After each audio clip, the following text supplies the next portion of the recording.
भगवद गीता अर्जुन और भगवान कृष्ण के बीच एक अनमोल संवाद है जो जीवन की जटिलताओं को पार करने के लिए अद्भुत ज्ञान प्रदान करता है। यह संवाद न केवल युद्ध के मैदान में अर्जुन की दुविधाओं को संबोधित करता है, बल्कि हमारे दैनिक जीवन के संघर्षों को भी। इसके श्लोकों में आंतरिक शांति और उद्देश्य को प्राप्त करने के लिए व्यावहारिक शिक्षाएं निहित हैं। ये शिक्षाएं हमें मानसिक शांति और संतुलन की ओर ले जाती हैं। अध्याय 6 विशेष रूप से मन के महत्व पर प्रकाश डालता है, जो हमारे जीवन के हर पहलू को प्रभावित करता है। इसे अक्सर एक युद्ध क्षेत्र के रूप में वर्णित किया जाता है, जहां हमारे सबसे बड़े संघर्ष सामने आते हैं।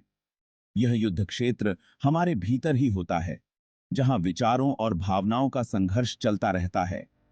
हमारे मन की गहराइयों में ही इच्छाओं का अनुशासन से टकराव होता है, और यह संघर्ष हमें मानसिक शांति से दूर कर सकता है और संदेह दृढ़ संकल्प से जूझते हैं। यह संघर्ष हमें कमजोर बना सकता है, लेकिन इसे समझना और नियंत्रित करना ही हमारी असली ताकत है।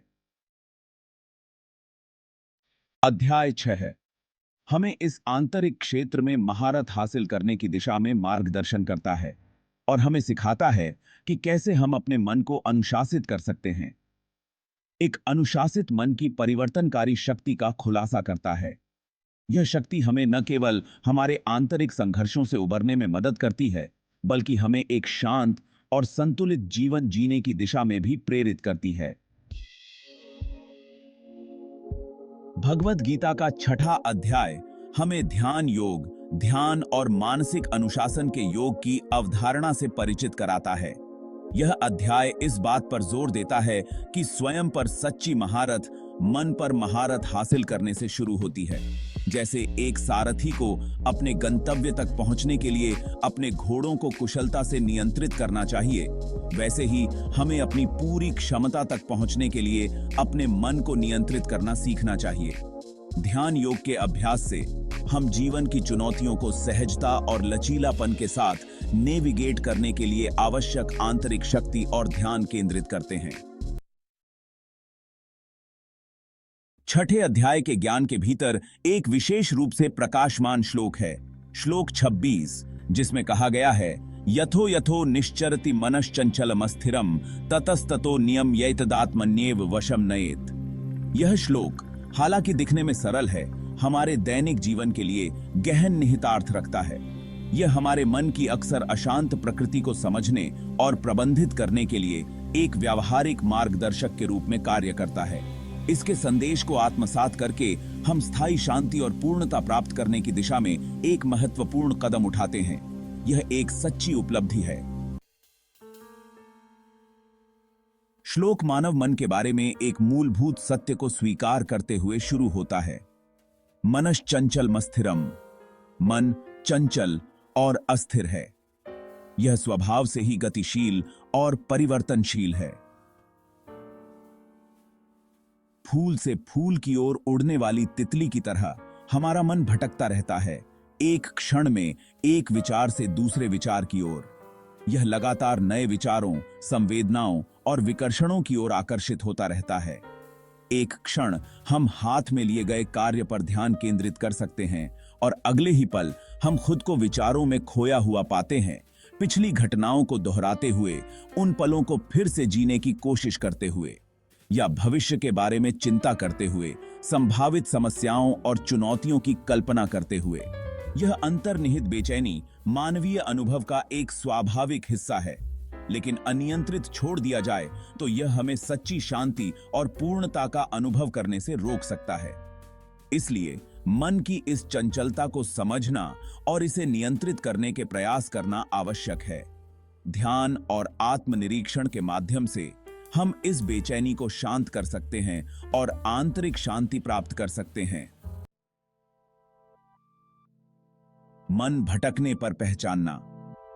मन में महारत हासिल करने की दिशा में पहला कदम उसके आंदोलनों के बारे में जागरूकता विकसित करना है।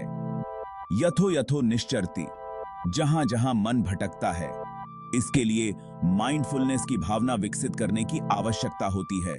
बिना किसी निर्णय के हमारे विचारों का कोमल अवलोकन।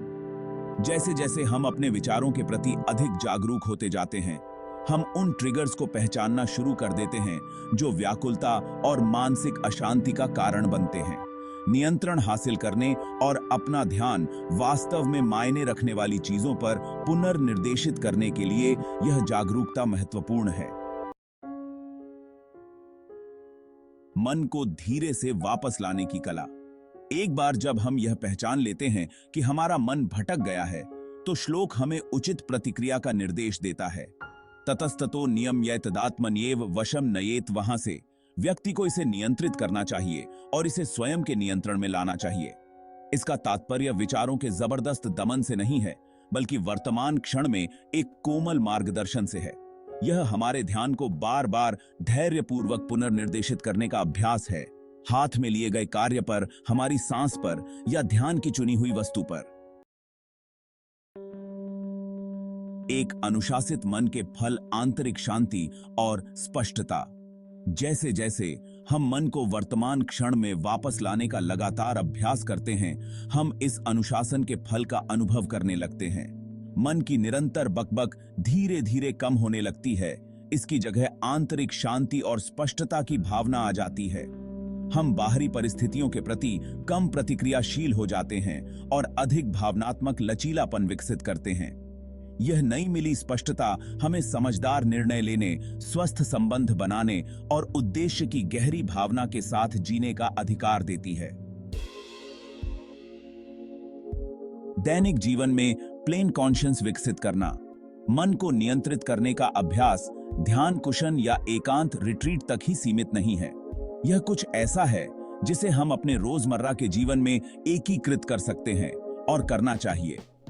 चाहे हम एक तनावपूर्ण कार्य दिवस को नेविगेट कर रहे हों, बातचीत में शामिल हों या बस एक शांत क्षण का आनंद ले रहे हों, श्लोक 26 के सिद्धांत प्रासंगिक हैं। अपने विचारों के प्रति जागरूकता लाकर और अपने मन को धीरे से वर्तमान क्षण में वापस लाकर हम सबसे सांसारिक गतिविधियों को भी उद्देश्य और उपस्थिति की भावना से भर देते हैं। मन पर नियंत्रण के मार्ग में आने वाली बाधाओं पर काबू पाना। मन में महारत हासिल करने की यात्रा अपनी चुनौतियों के बिना नहीं है। ऐसे समय होंगे जब हमारा मन विशेष रूप से अनियंत्रित महसूस करेगा, जब विकर्षण अथक प्रतीत होंगे और हमारा संकल्प डगमगाएगा। इन समयों के दौरान यह याद रखना महत्वपूर्ण है कि प्रगति हमेशा रैखिक नहीं होती है। असफलताएं प्रक्रिया का एक स्वाभाविक हिस्सा हैं। कुंजी इन चुनौतियों का सामना आत्म करुणा के साथ करना है और प्रत्येक क्षण को फिर से शुरू करने के अवसर के रूप में देखना है। निष्कर्ष, श्लोक 26 की स्थायी प्रासंगिकता। भगवद गीता के 6ठे अध्याय का 26वां श्लोक मानव मन की जटिलताओं को नेविगेट करने के लिए कालातीत ज्ञान प्रदान करता है। यह श्लोक हमें सिखाता है कि कैसे हम अपने मन की अशांत लहरों को शांत कर सकते हैं और अपने भीतर की शांति को पा सकते हैं। यह हमें याद दिलाता है कि स्वयं पर सच्ची महारत हमारे विचारों पर महारत हासिल करने से शुरू होती है। जब हम अपने विचारों को नियंत्रित करना सीखते हैं, तो हम अपने जीवन में अधिक स्पष्टता और उद्देश्य पा सकते हैं। मन की बेचैन प्रकृति को समझकर, उसके आंदोलनों के बारे में जागरूकता पैदा करके और इसे धीरे से वर्तमान क्षण में वापस लाने की कला का अभ्यास करके हम आंतरिक शांति, स्पष्टता और पूर्णता के द्वार खोलते हैं। यह प्रक्रिया हमें न केवल मानसिक शांति देती है, बल्कि हमारे जीवन के हर पहलू में संतुलन और सामंजस्य लाती है। इस श्लोक की शिक्षाएं आज भी उतनी ही प्रासंगिक हैं जितनी हजारों साल पहले थीं, जो अधिक सार्थक और पूर्ण जीवन जीने की हमारी यात्रा पर प्रकाश की किरण के रूप में काम कर रही हैं। यह हमें याद दिलाता है कि आत्मज्ञान और आत्मनियंत्रण की यात्रा कभी समाप्त नहीं होती और हर दिन हमें अपने भीतर की शांति और संतुलन को खोजने का एक नया अवसर प्रदान करता है। धन्यवाद।